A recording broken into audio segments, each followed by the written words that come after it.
레오나르도 다빈치가 말했습니다. 예술은 문화의 거울이자 고대부터 현재까지의 이야기를 전달하는 매체다. 플로리스트의 역사. 엥? 재미없어. 다른 채널로 돌려야지. 이렇게 하지 마시고 한 번만 이제 들어보세요. 당신이 플로리스트로 돈을 벌기 위해서는 이 직업이 괜찮은지 한번 알아보셔야 되잖아요. 플로리스트의 역사에 대해서 어떻게 시작해야 할지, 어떻게 배워야 할지 이야기해주는 사람이 아무도 없었을 것 같아요. 왜냐면 저도 그랬었거든요. 예를 들어 제가 학교에서 이제 제가 공부를 할 때는 배웠었긴 했지만 사실 그 전까지는 배운 적이 없었던 것 같아요. 하지만 패션도 마찬가지고 음악도 마찬가지고 이제 같은 예술 분야에서는 클래식을 배우는 것은 너무나도 중요하다고 생각을 합니다. 요즘 유행한 올드머니 룩, Y2K 패션, 레드벨벳의 Feel My Rhythm이라든지 블랙핑크의 셧다운, 공통점은 이제 과거에 유행하고 사랑받았었던 이런 노래들이나 패션들을 재해석했다는 것에 의미가 있는데요. 이런 것처럼 과거에 어떤 것이 사랑받았고 알아야 하고 역사를 알아야만 이제 꽃장식에 이제 스토리를 넣을 때 하나 넣을 거 두세 개 더 넣을 수도 있고 이게 어떤 건지 설명을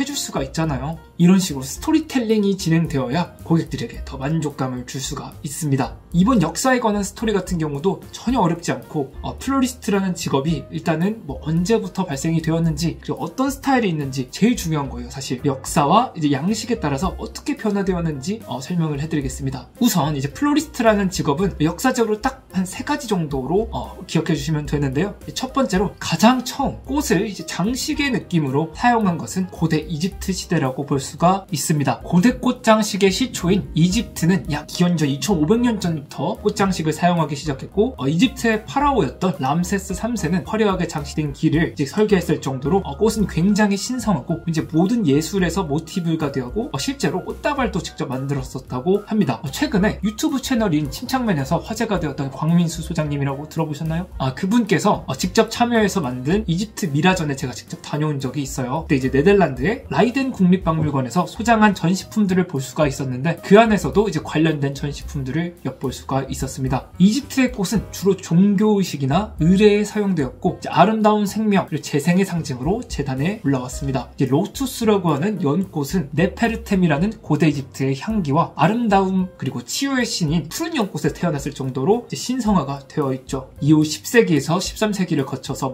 고대 로마의 로마네스크 건축 시대를 거쳐서 중시 시대까지 꽃은 이제 보통 제단이나 신에게 바치는 상징물로 좀 사용이 되었고요. 특히 이제 하얀 백합 같은 경우는 순결이라는 의미로 성모 마리아를 상징하게 되었죠. 두 번째는 드디어 등장했습니다. 이탈리아의 대표 화가, 조각가, 건축가, 과학자, 공학자 등으로 15세기에 등장한 레오나르도 다빈치, 미켈란젤로, 라파엘로 등 14세기에서 17세기를 이끌어간 이들이 등장했고요. 인본주의, 즉 이제 인간을 위한 인간의 현재의 소망과 행복을 귀중하게 생각하는 정신 휴머니즘이 탄생했습니다. 프랑스어로 재탄생이라고 하며 문화, 과학, 철학, 정치가 꽃피웠던 시대로 바로 르네상스입니다. 르네상스 시대의 꽃 양식을 3가지로 설명을 드리자면 첫 번째로는 고딕 양식이 있습니다. 고딕 양식은 야만적이라는 의미의 고트에서 어원이 시작되었는데요. 12세기에서 16세기에 이제 뾰족한 아치, 골이 있는 둥근 천장이 특징이었으며 기둥과 출입구 쪽에 스테인드 글라스에 어울리는 그런 꽃장식이 발전했던 시기입니다. 두 번째로는 포르투갈어로 찌그러진 진주를 뜻하는 단어에서 비롯된 바로크 양식입니다. 17세기에서 18세기 웅장하고 정교한 건축물들과 함께 화려하고 풍부한 꽃을 사용한 장식들이 유행을 했었습니다. 특히 이제 대칭형 레이아웃 이런 계획된 플라워 데커가 이때 좀 유행을 했었는데요. 세 번째로는 조개무늬 장식이라는 어원의 로코코 양식으로 18세기에 유행했었는데요. 꼬불꼬불하고 비대칭적이고 기발한 아이디어가 돋보이면서도 조개 껍질과 꽃을 모티브로 한 장식이나 무늬들이 유행했었던 시대입니다. 꽃장식으로는 파스텔적인 느낌과 부드러우면서도 이제 비대칭 속 이제 자연을 담은 좀 자연주의적인 정원들이 유행했던 시기입니다. 고딕, 바로크, 로코코라는 거대하고 좀 특이한 예술적 문화가 서로 이제 겹치듯이 지나간 시대인데요. 이때 예를 들어 이제 빨간색 장미는 사랑을 상징, 백합은 순수, 이런 꽃말이라고 불리우는 플로리오그래피가 유행을 했었고요.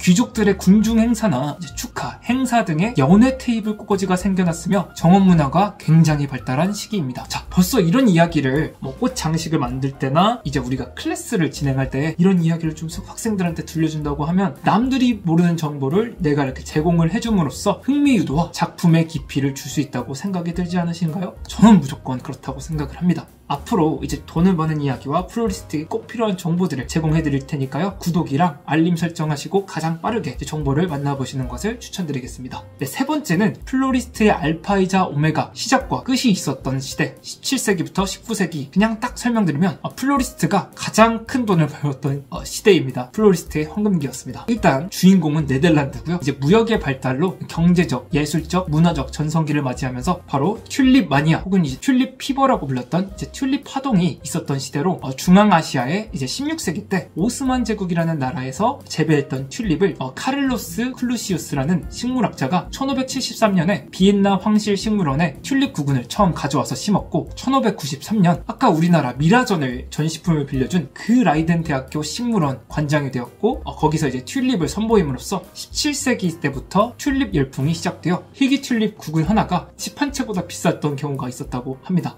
튤립은 정말 가격이 이렇게 올랐다가 1637년 네덜란드 정부에서 튤립에 관한 계약이 무효화됨으로써 가격이 이렇게 대붕괴되었고 이제 그 거품이 사그라들긴 했지만 그 덕분에 다양한 튤립과 꽃들이 네덜란드에 들어오고 자체적으로 개발을 하면서 현재는 꽃 최대 수출국 역할을 현재까지 이어서 하고 있죠.